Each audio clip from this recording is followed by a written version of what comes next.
देखो मैं एक बार दोबारा रिपीट करती हूँ स्टूडेंट्स। आज हम प्रॉपर्टीज ऑफ मटेरियल्स के बारे में पढ़ रहे हैं। हमें पता है कि सभी मटेरियल्स जो हैं वो डिफरेंट हैं। सभी अपनी कैरेक्टरिस्टिक्स के बेस के ऊपर अ, हम इनको यूज करते हैं। सारे कैरेक्टरिस्टिक्स के बेस पे डिफरेंट है एक दूसरे से। अब जब मटेरियल्स डिफरेंट है, जो पदार्थ अलग अलग हैं जिनसे हम वस्तुएं बनाएंगे, कोई भी वस्तु कोई भी ऑब्जेक्ट, तो वो भी अलग अलग होंगी। उन सभी को हम आइडेंटिफाई कैसे करते हैं? उनकी प्रॉपर्टीज के बेस पे आइडेंटिफाई करते हैं। तो कुछ प्रॉपर्टीज दे रखी हैं मटेरियल्स की, वो हम पढ़ेंगे और फिर हमें आपकी पता आवाज लगेगा आ रही है। कि कौन सा मटेरियल है वो किस यूज में आता है, और उसको हम कैसे मैम ऑब्जर्व कर सकते हैं या आइडेंटिफाई कैसे मैम कर सकते हैं। मैम बेटा ईयरफोन ऑन कर लो आप अपना।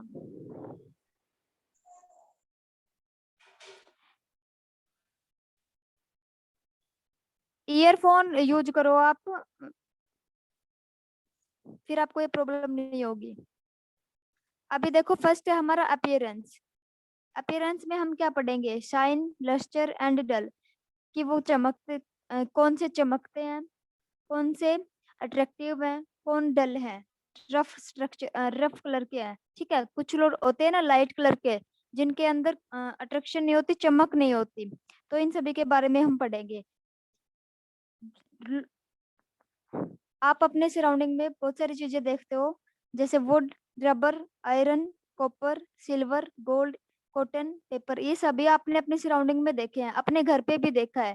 ठीक है, ये सभी देखने में एक दूसरे से बिल्कुल अलग हैं। लेकिन क्या है, जो वुड है, रबर, पेपर और कॉटन है, हमने देखा है कि ये जो भी चीजें हैं, वुड, रबर, पेपर, कॉटन, ये शाइन नहीं करते, चमकते नहीं है। इनका कलर नॉर्मल होता है एंड ये नॉर्मल ही दिखते हैं। इसलिए इनको क्या बोला गया है? These are called non lustrous material. चमकते नहीं है इसलिए इनको नॉन लस्टरस बोल दिया। Iron, copper, silver and gold have a natural shine. और जो लोहा, तांबा, चांदी, सोना, ये जो जितने भी मेटल्स हैं आपकी, वो क्या है? सारे नेचुरली साइन करते हैं, अपने आप चमकते हैं। तो इनको हम क्या बोलेंगे? Lustrous materials. यहाँ पे आपकी दो डेफिनेशंस बन रही है कि what is non lustrous materials and what is lustrous materials. All metals have natural shine. और हमें यहाँ पे क्या पता चल रहा है कि जितने भी मेटल्स हैं उन सभी के पास नेचुरल साइन है, वो नेचुरली चमकती हैं, प्राकृतिक रूप से चमक रही हैं वो। They are lustrous. तो जितने भी मेटल्स के बारे में हम पढ़ेंगे वो सारी कैसी हैं? चमकने वाली हैं। एक्सप्लोर मोर में देखो क्या है। Manu brought some old objects of brass and iron from his store. They were not shining but looking dull. Why? क्या बोल रहे हैं? एक लड़के ने अपने स्टोर हाउस से कुछ मेटल्स को लिया। रबर क्या होता है भाई? तुम नोटबुक में इरेजर जिसे बोलते हैं, और घर वाले रबर यूज करते हैं, वो अलग रबर होता है। इरेजर भी इसमें आता है। तो इरेजर ऑल्सो ए ऑब्जेक्ट। और एक रबर वो है जिससे टायर वगैरह बनाए जाते हैं। देखो एक्सप्लोर मोर में बता रही थी मैं। मनु अपने स्टोर हाउस से, स्टोर रूम से क्या लेके आया है? पुरानी चीजें लेके आया है। तांबा और लोहे की चीजें लेके आया है जो पुरानी हो चुकी हैं। अब ये बोल रहे हैं कि वो शाइन नहीं कर रही है, डल है। ठीक है, चमक नहीं रही है, अजीब दिख रही हैं। उनके अंदर वो शाइनिंग नहीं है, और उतना वो उतनी अच्छी भी नहीं लग रही, ब्लैक हो रखी है। मेरे कहने का ये मतलब है। क्यों है वो ब्लैक? क्योंकि वो पुरानी कैसे होगी? जितने भी मेटल्स हैं वो एयर के कांटेक्ट में आके रिएक्शन करती हैं बेटा। आप लोगों ने देखा होगा जो लोहा है, जब आप नया खरीद के लाते हो तो उसके अंदर नेचुरल साइन होती है। लेकिन थोड़े टाइम के बाद अगर आप उसे बाहर छोड़ देते हो तो क्या होता है? वो ब्लैक हो जाता है। ठीक है, रफ हो जाता है कलर में, ब्लैकिश या रेडिश कलर का हो जाता है। क्यों? क्योंकि एयर के कांटेक्ट में आके ये रिएक्शन शो करते हैं, और इसकी वजह से इनके जो साइन है, जो नेचुरल कलर है, वो खत्म हो जाती है। नेक्स्ट पिक शेयर करते हैं, आगे की प्रॉपर्टीज पढ़ेंगे।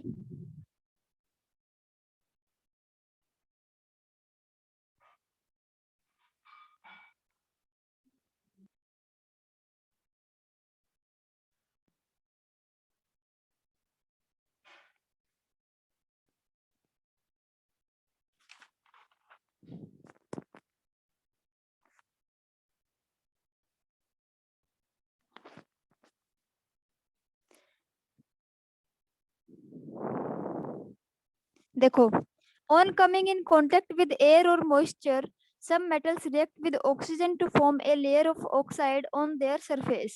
This make their surface dull. ये देखो एक्टिविटी 4.5 में आप देख सकते हो, ये कोई आयरन का रखा है, कुछ मेटल है आयरन की, ठीक है, ये ब्लैक हो रखी है कलर में, देखो डल हो रखा है, इसका कलर चमक नहीं रही है ये बिल्कुल भी। क्यों होगी ये ऐसी? क्योंकि एयर के कांटेक्ट में आके जो मेटल्स हैं वो रिएक्शन शो करती हैं और ऑक्साइड बना देती हैं, और उसके वजह से उनके सरफेस पे जो साइन है वो खत्म हो जाती है और वो डल दिखने लग जाती है। ये रिएक्शंस वगैरह आप नेक्स्ट चैप्टर में पढ़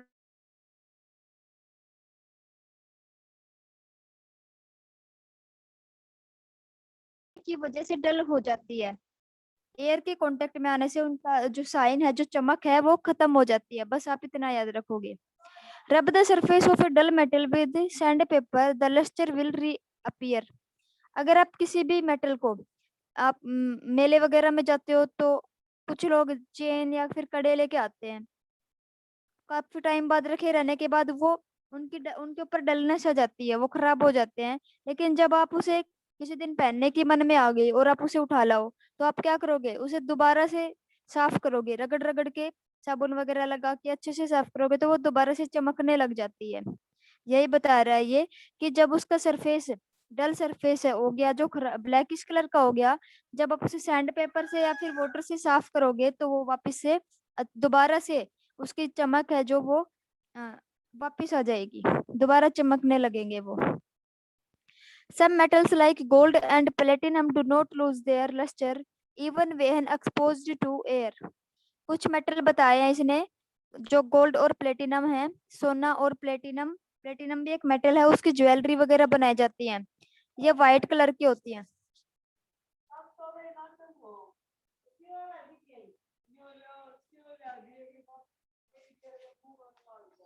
देखो इस ये क्या बोल रहा है, जो गोल्ड और प्लेटिनम है वो अपने लस्टर नहीं खोते, इवन वो एयर के कांटेक्ट में रहे।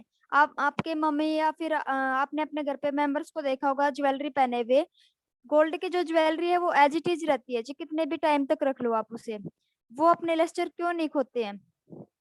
ये इनके अंदर नेचुरली प्रॉपर्टी है बेटा, नेचुरली ही इनके ऊपर एयर का कोई इफेक्ट नहीं होता, इसलिए ये एज इट इज रहते हैं। They do not combine with oxygen easily, ये बहुत जल्दी से ऑक्सीजन के साथ कंबाइन नहीं होते, और जब ऑक्सीजन के साथ कंबाइन ही नहीं करेंगे तो फिर ऑक्साइड नहीं बनेगा, और ऑक्साइड नहीं बनेगा तो इनकी शाइन है जो खत्म नहीं होगी। दिस प्रॉपर्टी मेक्स दम वैल्यूएबल, और ये प्रॉपर्टी इनको योग्य बनाती है। वैल्यूएबल होता है योग्य, किसके योग्य बनाती है? ऑर्नामेंट्स, ज्वेलरी वगैरह बनाने के। They are used to make beautiful ornaments, ornaments क्या होते हैं? ऑर्नामेंटल, सजावट के काम आती है, तो सजावट में जो ज्वेलरी वगैरह बन रही है या फिर और कोई कुछ भी बन रहा है, वो ऑर्नामेंट ही, एज ए ऑर्नामेंट ही तो यूज कर रहे हैं हम। नेक्स्ट प्रॉपर्टी है आपकी टेक्सचर। टेक्सचर का क्या मतलब होता है कि ये हार्ड है या सॉफ्ट है। A material which can not be compressed is called hard. Prince अपना डाउट चैट बॉक्स में डाल दो। Material which can not be compressed is called hard. जो मटेरियल, जो पदार्थ अच्छे से दबाया नहीं जा सकता वो क्या होगा? हार्ड होगा नेचर में। Example stone, metals, wood, ceramic, plastic, glass. Stone, किसी भी पत्थर को लेना और उसे दबाने की कोशिश करना, क्या वो कंप्रेस हो पाएगा? उसकी साइज कम होगी? बिल्कुल भी नहीं होगी, एज इट इज रहेगा। तो ऐसे जो मटेरियल्स हैं जो कंप्रेस नहीं होते उनको क्या बोलेंगे? हार्ड। दूसरा है a material which can be compressed is called soft. जो मटेरियल कंप्रेस्ड किए जा सकते हैं, दबाए जा सकते हैं, उनको क्या बोलेंगे? सॉफ्ट। इसका एग्जांपल क्या है? रबर, अपने इरेजर को कंप्रेस करके देखना, कंप्रेस हो जाएगा, दब जाएगा वो, उसकी साइज कम हो जाएगी। कॉटन है, उसको कंप्रेस कर सकते हो इजीली। लेदर, चमड़े को भी कर सकते हो। स्पंज, स्पंज को भी कर सकते हो आप। तो जो चीज जिनकी साइज कम ज्यादा हो सकती है वो किस में आएंगे? सॉफ्ट मटेरियल्स में आएंगे। और जिनकी साइज कम ज्यादा नहीं होगी, उतनी की उतनी रहेगी, उनको क्या बोलेंगे? Hard materials. तो ये टेक्सचर था। एक्टिविटी 4.5 में कुछ नहीं है बेटा, ऊपर था वही है, इसलिए मैंने ये छोड़ दी। देखो Cut an old dull wire or pipe of iron and observe the cut part. It is still shining. कोई भी पुराना, ठीक है, लोहे की कोई भी पुरानी वस्तु लेना और उसे कट करके देखना। जब कट करोगे तो कटे हुए पोर्शन से वो शाइन करेगी। Inner part of the metal remains protected from the air or moisture and therefore remaining shine. अब कोई स्टूडेंट ये पूछ सकता है कि बाहर से तो ब्लैक होगी मैम, अंदर से व्हाइट है, अंदर से व्हाइट क्यों है, ये अंदर से ब्लैक क्यों नहीं हुई? क्योंकि बाहर वाली लेयर पे बाहर वाली एयर के कांटेक्ट में आ गई, ठीक है, इसलिए वो ब्लैक होगी। अंदर वाली जो लेयर है वो एयर से बची रही, एयर के कांटेक्ट में नहीं आई, इसलिए वो शाइन कर रही है बाद तक। ये है इसके अंदर। एक्सप्लोर मोर में देखो, diamond is the hardest known natural material. It is used to cut all other hard materials like stone, granite, glass, etcetera. Granite भी एक मेटल है। क्या बोल रहे हैं?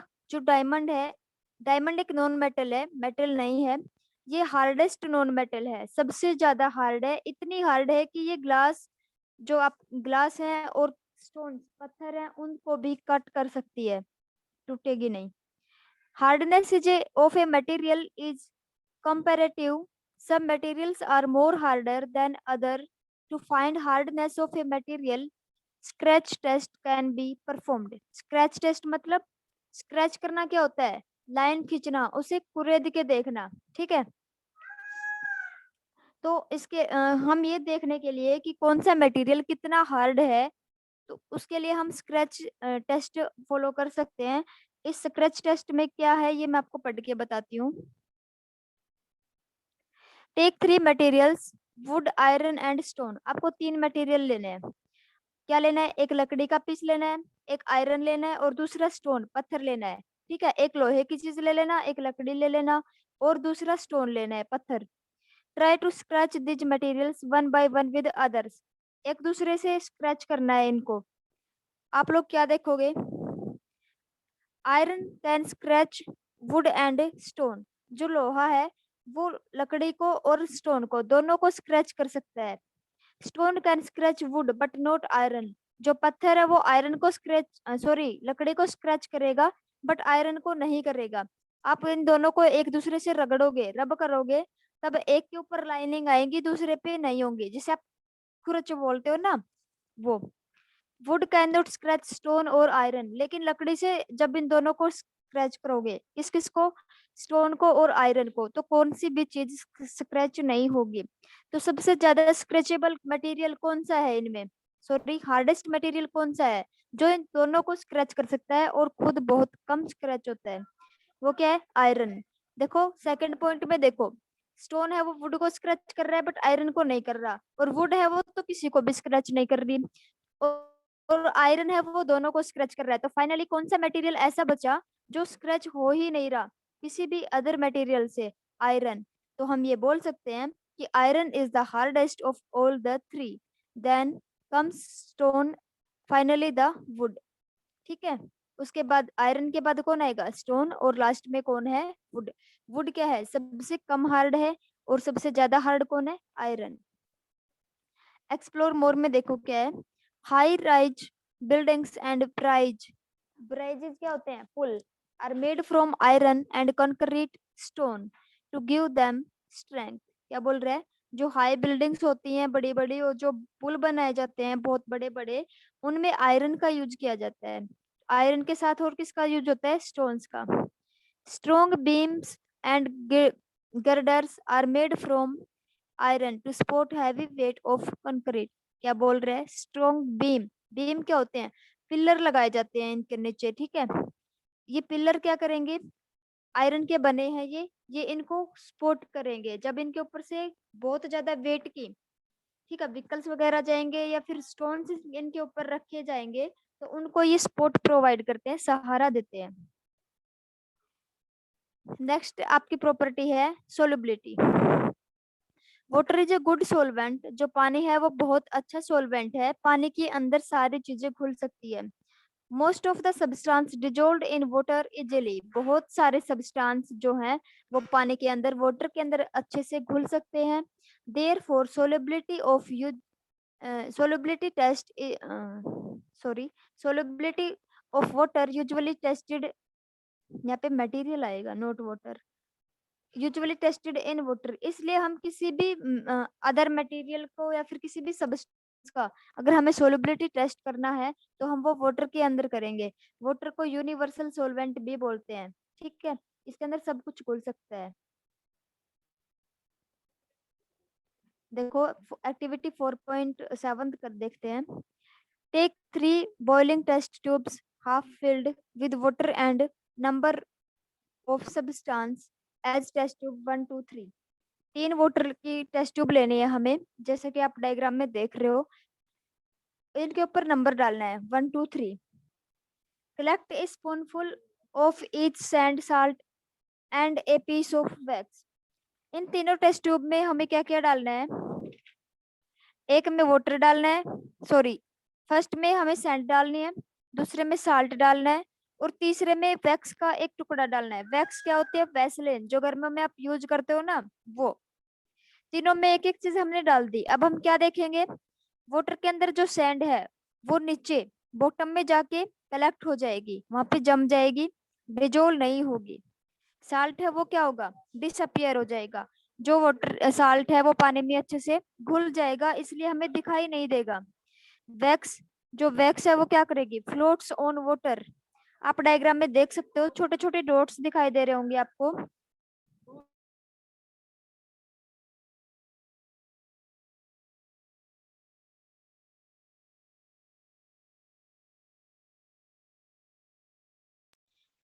इसमें नीचे क्या है, वाटर है, और ऊपर क्या बना रही हूँ मैं, वैक्स बना रही हूँ। ये वैक्स बनाई है मैंने येलो कलर की। तो आप लोग क्या देख रहे हो कि वाटर के अंदर नहीं गई वैक्स, ऊपर ही है, और फ्लोट करना होता है तैरना, ऊपर तैर रही है ये। इससे हम क्या बोल सकते हैं कि जो वाटर के अंदर सैंड थी वो क्या है, इनसोल्यूबल है। सैंड मिट्टी होती है बेटा, मिट्टी। जो मिट्टी ली थी आपने वो तो नीचे बॉटम में चली गई, डिजोल्व नहीं हुई, अलग से दिखेगी आपको। आप ये एक्टिविटी घर पे कर सकते हो। क्या करना है आप लोगों को,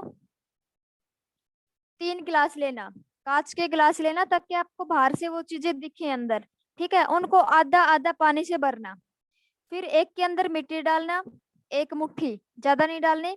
दूसरे के अंदर 1 चम्मच साल्ट डालना। तीसरे गिलास में आप वैसलीन डालना, थोड़ी सी क्रीम ले सकते हो जो आपकी मम्मी यूज करती है, वैसलीन ले लेना, या फिर ऑयल भी ले सकते हो आप। तो उन तीनों गिलास में वो थोड़ा थोड़ा डाल देना। आप क्या देखोगे, जो सोयल है, सैंड है, वो नीचे बॉटम में कलेक्ट हो जाएगी आपकी। साल्ट है वो पानी में डिजोल्व हो जाएगा जब आप चम्मच से वाटर को रोटेट करोगे। तो वैक्स है जो क्रीम या फिर ऑयल आप लोगे, वो पानी के ऊपर तैरेगा, नीचे नहीं जाएगा, ठीक है। तो इससे आप क्या देख सकते हो कि डिफरेंट टाइप के मटेरियल्स हैं, इनमें से कुछ पानी में डिजोल्व होंगे और कुछ नहीं होंगे। अब नीचे इनका रिजल्ट देखते हैं क्या है। मटेरियल और सोल्युबिलिटी इन वाटर, ये देखो, सैंड, सैंड क्या हुई, सेटल डाउन, नीचे बैठ गई। साल्ट डिसअपियर हो गया, मतलब डिजोल्व हो गया। वैक्स क्या है, फ्लोट्स ऑन वाटर, पानी के ऊपर तैर रही है। इससे आपको क्या पता लगा कि जो साल्ट है वो सोल्यूबल है वाटर में, और सैंड और वैक्स वैक्स है वो सोल्यूबल नहीं है, उनको इनसोल्यूबल बोलेंगे।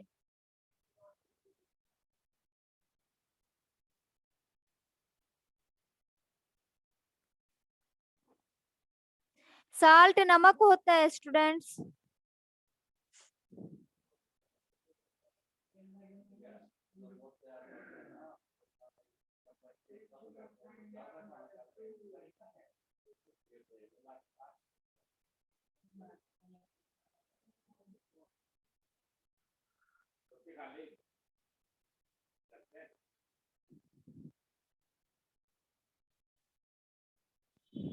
देखो, substances which completely disappear or dissolve in water are called soluble।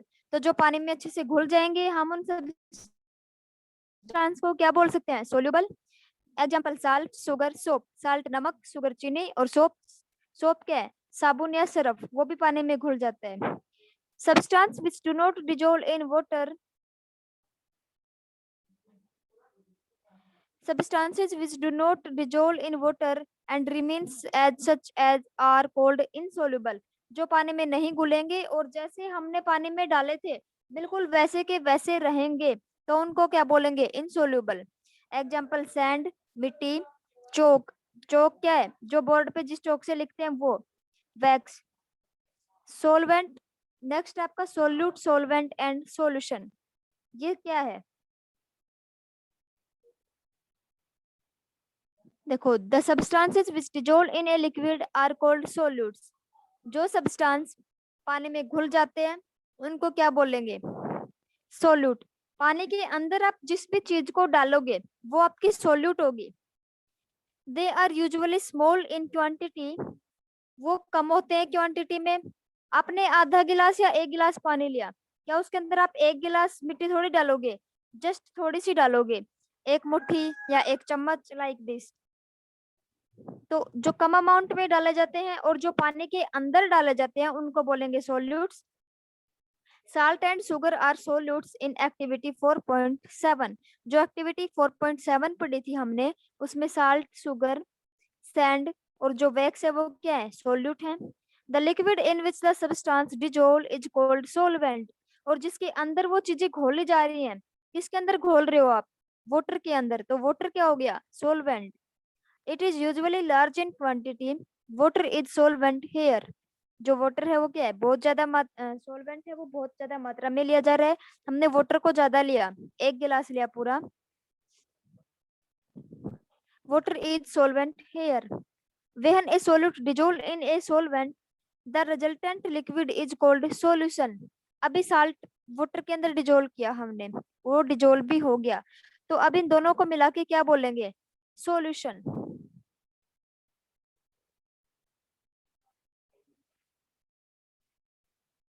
देखो,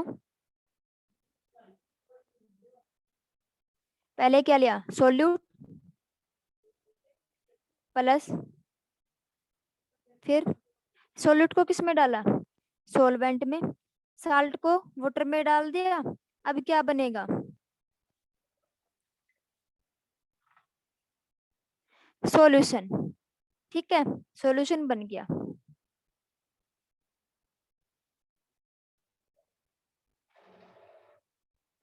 आज के लिए इतना स्टूडेंट्स, कल हम पढ़ेंगे सोल्युबिलिटी ऑफ लिक्विड्स।